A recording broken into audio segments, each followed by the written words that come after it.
Number two, Skadden will commit to the mission of providing pro bono legal services to a wide variety deserving organizations and individuals. Skadden is committed to funding no fewer than 5 Skadden Fellows. That's a scholarship fund that they've set up. And number three, and again, we're going to put this out in much greater detail, that Skadden affirms and commits to merit-based hiring, promotion, and retention. Again, that will go on for a little while, and you'll read that. And Skadden will not deny any representation to clients, such as its members or members of politically disenfranchised groups who have not historically received legal representation from major national law firms, et cetera. So this is going out now, and I'm instructing my people to release it.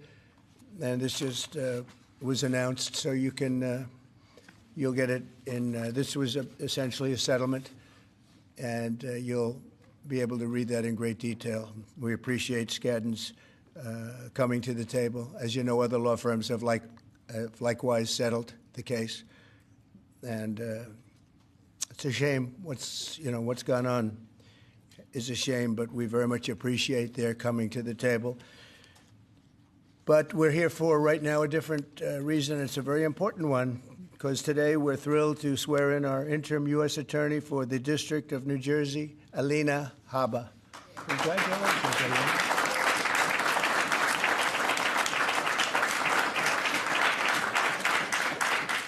And I want to just congratulate, along with your husband, Greg, and your children, your wonderful parents who I've gotten to know over the years, great parents and a great family, so congratulations. And to Luke, Chloe, and Parker, that's great. You're proud, right, of your father and your mother, right?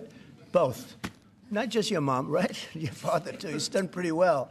He's a good guy and very successful man. I also want to thank Attorney General Pam Bondi. She's been incredible, by the way. She's, I don't want to brag, but I've been watching her for the last couple of weeks, and she's been incredible. Thank you very much, Pam.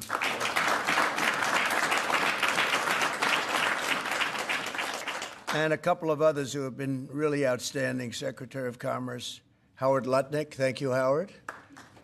Thank you very much. And I think I see Scott there. He has been, this is somebody at the Treasury. Nobody's going to outfox Scott, right? Nobody.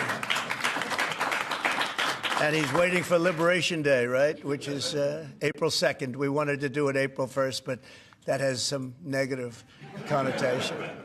And I see Sebastian Gorka there. Thank you, Sebastian, very much. That's very much. Kevin, thank you very much. We have great people. Susie Wiles, most powerful woman in the world. She was just rated the most powerful woman in the world. If you think about it, I guess it's true when you think about it. Anyway, thank you, Susie. And Director Kash Patel. Where's Kash? Kash is fantastic. Fantastic. Thank you, Kash.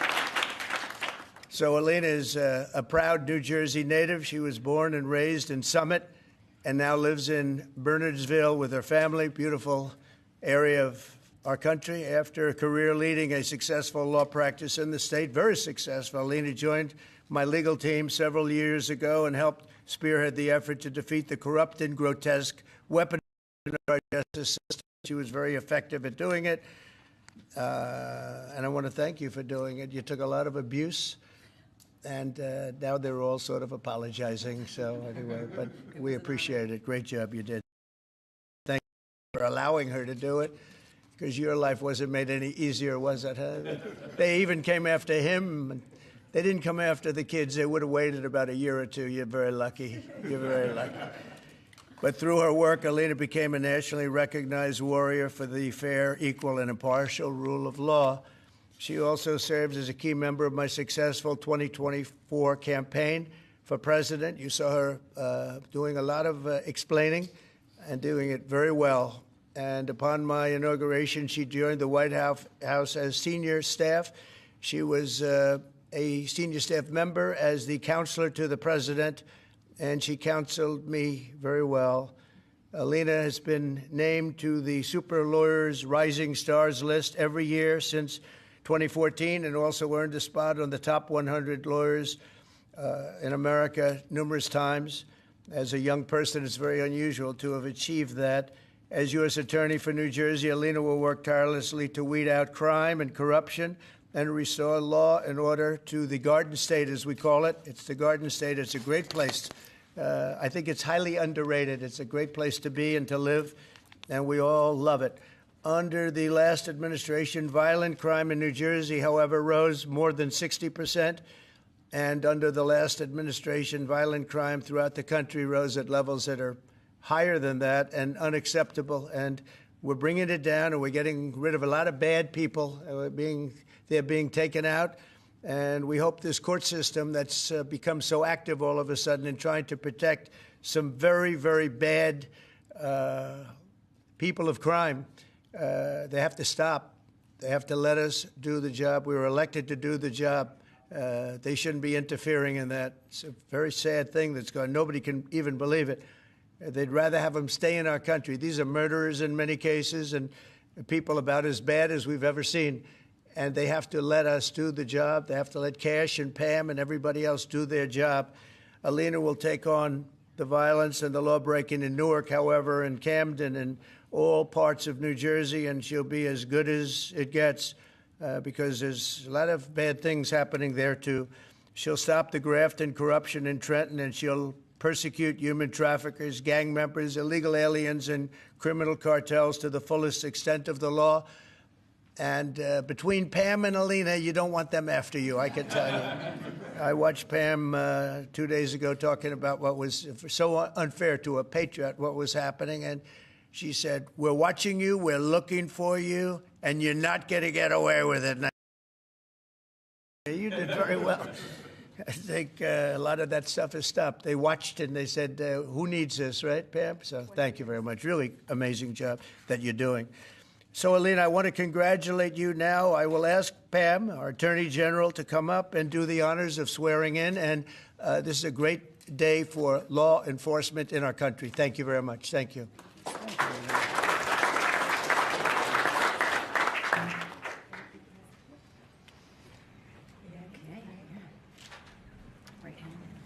Place your left hand on the Bible, all right, and raise your right hand. I do solemnly swear. I, Alina Habba, do solemnly swear. That I will support and defend the Constitution of the United States. That I will support and defend the Constitution of the United States. Against all enemies, foreign and domestic. Against all enemies, foreign and domestic. That I will bear true faith and allegiance to the same. That I will bear true faith and allegiance to the same.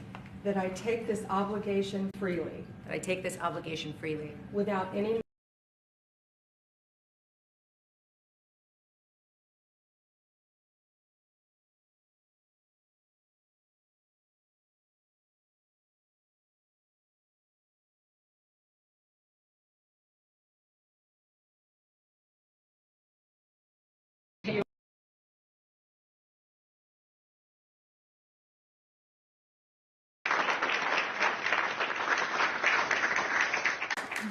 Thank you so much, President Trump. Thank you, Pam Bondi. Thank you, more importantly, to every person in this room. There are so many people that I won't even try to start naming them. I would not be standing here today if it was not for the man to my right.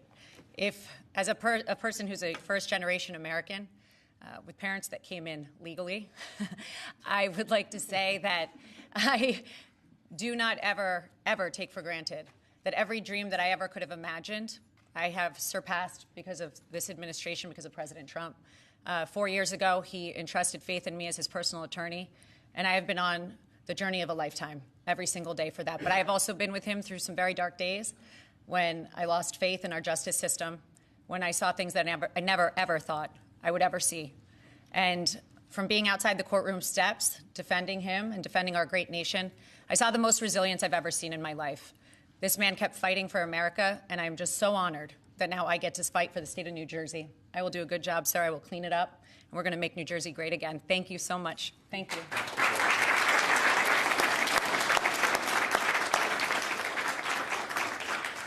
Thank you very much. Do you have any questions, please? Mr. President, Canada's Prime Minister says that they will be implementing retaliatory tariffs. You said if that were to happen, that you would be responding with large-scale tariffs. Will you be following through with that promise? Well, absolutely. But we had a very good conversation, Mark called me today at 10 o'clock. We put out a statement. We had a very, very good talk. He's going through an election now, and we'll see what happens. But we have Liberation Day, as you know, on April 2nd, because, and I'm not referring to Canada, but many countries have taken advantage of us, the likes of which nobody even thought was possible for many, many decades, And, you know, that has to stop.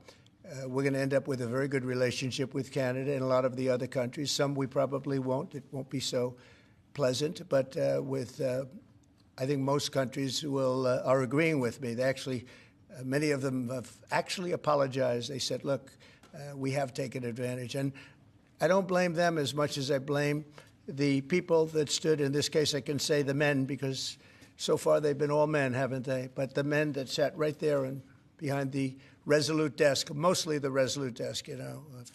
I don't know if you know, you have a choice of 7 desks.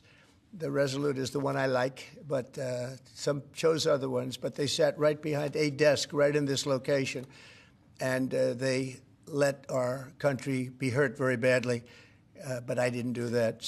But we had a very good talk, the Prime Minister and myself, and I think things are going to work out very well between Canada and the United States. Yeah, please, go ahead. Mr. President, how is the talks with India on tariff going on, and what is the expectations from India? How much do you want them to Well, as you know, Prime Minister Modi was here just recently, and we've always been very good friends.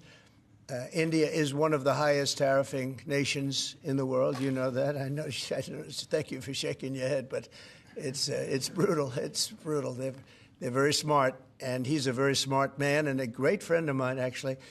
And we had very good talks. I think it's going to work out very well between India and our country.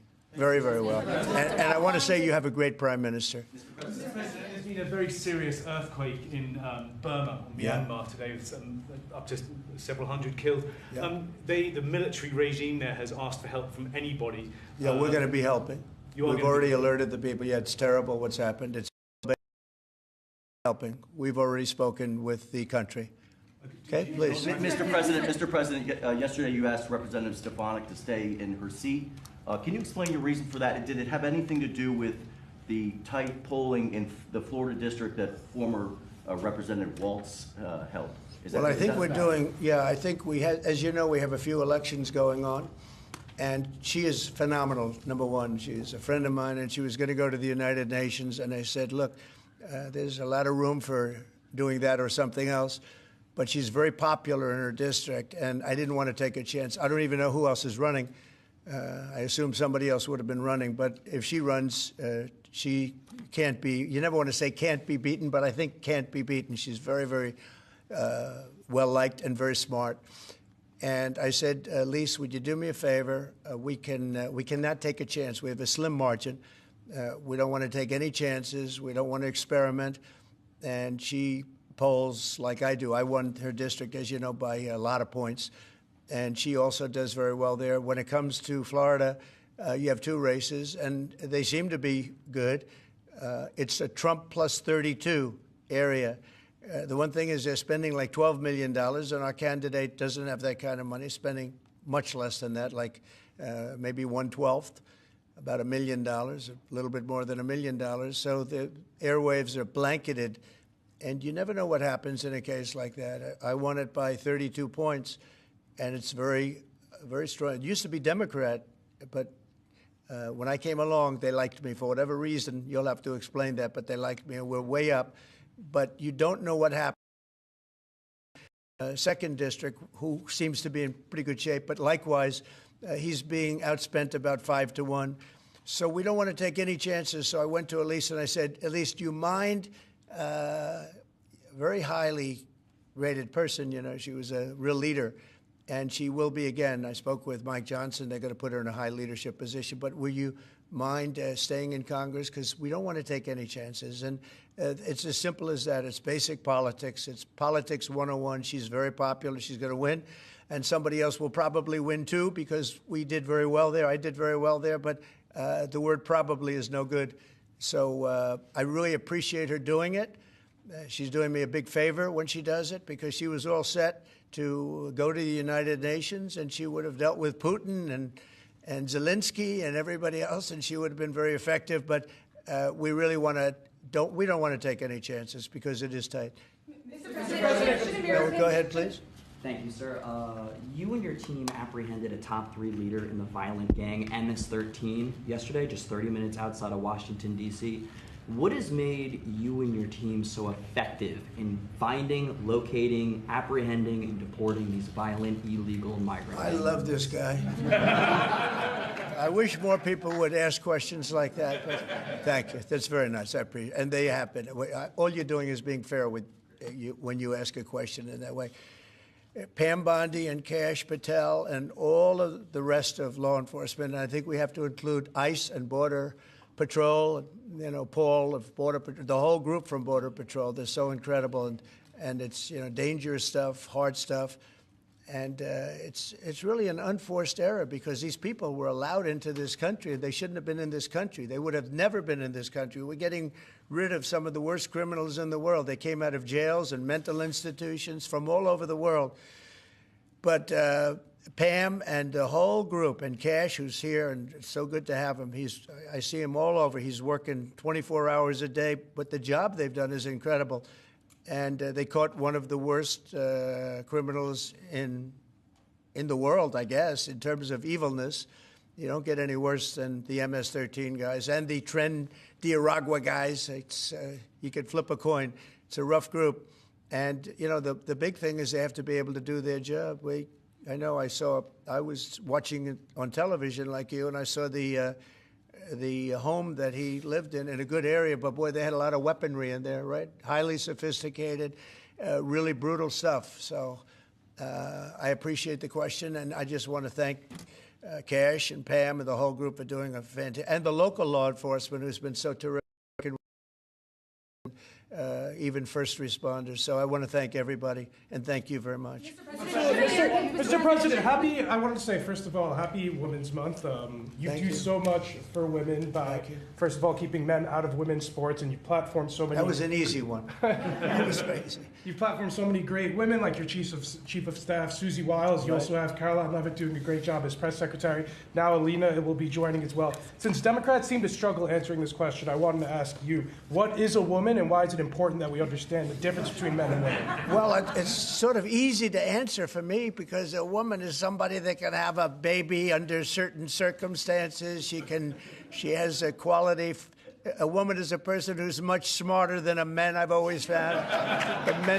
A woman is a person that doesn't give a man even a chance of success. And a woman's a person that in many cases has been treated very badly, because I think that what happens with this crazy issue of men being able to play in women's sports is just ridiculous and very unfair to women and very demeaning to women. And that's got to be about a 94%. I read today it was a 94% issue. And the other day, I watched a congressman, a Democrat congressman, fighting for the fact that men should be allowed to compete essentially in women's sports. And I say, I hope they keep that going, because they'll never win another election. That's a big deal. But women are basically incredible people, do so much for our country, and we love our women, and we're going to take care of our women. Yeah. What was your reason for pardoning Trevor Milton? Highly recommended by many people, that was taken advantage of. He did a business deal like in Utah, as I have it. And I think he was exonerated, and then they brought him into New York. We had a rough road. I mean, he was exonerated. It was a big celebration. Again, I don't know him, but they say it was very unfair, and they say the thing that he did wrong was he was one of the first people that supported a gentleman named Donald Trump for president. He supported Trump. He liked Trump. I didn't know him, but he liked him. It was in Utah, and they went after him. They went after his family. They went after his businesses. And he was, I believe, exonerated, and then they went after him again, and they brought him this time into Manhattan, and he had nothing to do with Manhattan. And they got him, and I said, that's unfair. There are many people like that. They support Trump, and they went after him. You don't realize this is a vicious group of people that were in this office before us. This is a vicious group. They're violent. what they were doing to people, and you could go story after hundreds and even thousands of stories, and they went after this man. And when I heard about it, I said, nope, not going to happen. They destroyed 5 years of his life. He fought for 5 years of his life, and he did nothing wrong. And he's a good person. And basically, I had these fantastic recommendations about him from people that you know very well, all top-of-the-line people. They thought it was a horrible thing.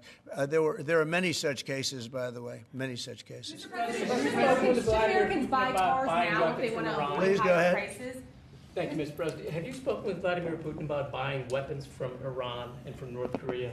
Not about specifically that, no, I haven't. Well, that seems to be an issue that you want to make important is... Well, I'm making all issues important. You got a lot of important issues. You also have the children issue that's important, you know. It's a lot of children are living in Russia right now. That's a horrible situation that would have never taken place if I was and the country is being decimated. But, you know, they're losing 2,500 on average young men, mostly men, almost in all cases men, actually, but young men every single week, 2,500. And they're not from our country. They're from Ukraine and they're from Russia. But it's human lives, and if we can get it stopped, and I think we're making progress. But there's a lot of ill will between the parties. Should Americans buy cars now if they want to avoid higher prices? And then just to follow No, I don't think so. I think you're going to have a country that's going to boom. I just spoke to Tim Cook of Apple. He's investing $500 billion in the United States, which he would have never. He told me, I would never have done it if you lost the election, and I would have never done it if there wasn't a tariff system that is an incentive for people to come. And remember, there are no tariffs. All you have to do is do your work right here. If you have your company here, if you build your product, make your car, or whatever it is you're making, no tariffs. And we're going to have, I think, Scott, I would say we're close to $4 trillion, even going close to $5 trillion. Now, we haven't had that for years. If you add up years, they haven't invested like that. And here we are in 2 months. We think we're up to close to $5 trillion of investment. They're going to build car plants. They're already building. Many of them have already started. And if you build a car in the United States, and one thing that I just spoke with John Thune about, I just spoke to Mike Johnson about, Speaker, we're going to do something that has never been done in this country before. I'm very proud to say it was my idea. And so sometimes a simple idea, they say, how'd you think of that one? It's so simple, it was never done.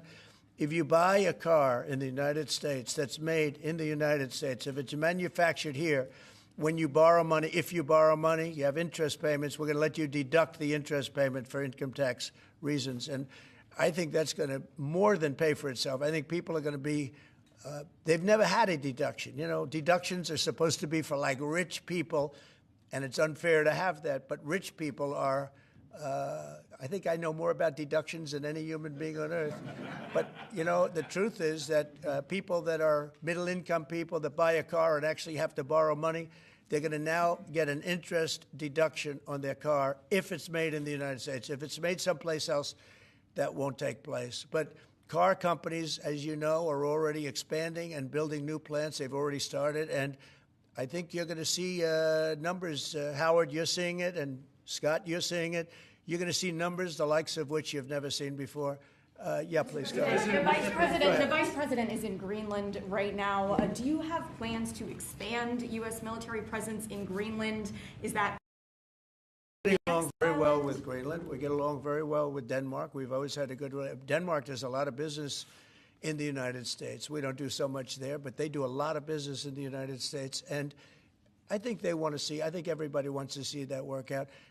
We need Greenland, very importantly, for international security. We have to have Greenland. It's not a question of, do you think we can do without it? We can't.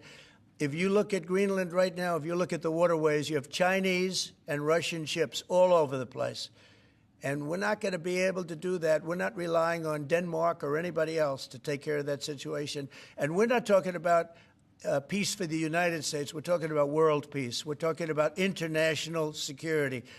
And right now, you look at it, you have warships all over the place going through right along Greenland. We're not going to let that happen. We cannot let that happen. Or if it's going to happen, we have to be protective of our country. And more important, really protection not only of our country, of the world. So Greenland is very important. In modern day weaponry makes Greenland 100 years ago, less so. But also, would you like to visit Greenland? If you notice, also some of those, you could call them roadways, okay? They're water roadways. But some of those areas are opening up, and they're opening up icebreakers out there. They're opening them, and by just nature, they're opening them, and they're headed right into China, right into Russia. And we have no choice. The answer is he's there with his wonderful wife, Usha. They're there right now. They landed a couple of hours ago, and they will represent us well. But Greenland's very important for the peace of the world, not us, the peace of the entire world. And I think Denmark understands it. I think the European Union understands it. And if they don't, we're going to have to explain it to them. Would you like to visit? Would you like to visit Greenland, Mr. Iranian Trump? drones are attacking Ukraine every day. Let's say it. Iranian drones are attacking and killing Ukrainians every day. Why aren't you doing something about that? Well, we're going to see what happens with that. I'm getting reports on that, and we're looking at a report. You're right. They make a lot of drones. Iran makes a lot of drones. They make very effective drones, too. They do very effectively at some things. But Iran is very high on my list of things to watch. And as you probably know, I sent them a letter just recently. And I said, you're going to have to make a decision one way or the other. And we're going to either have to talk and talk it out, or very bad things are going to happen to Iran. And I don't want that to happen. Big preference, and I don't say this through strength or weakness. My big preference is we work it out with Iran. But if we don't work it out, bad things are going to happen to Iran. Okay, thank you very much, everybody. Thank you. Guys, let's go. Come on, guys. Thank you, everyone. Thank you, guys. Thank you, everyone. Quickly, Thank you, everybody. Thank you. Let's go, guys. Thank you. Please, let's go. Thank you, guys. Please wrap up as fast as possible. Yes. Yes, again.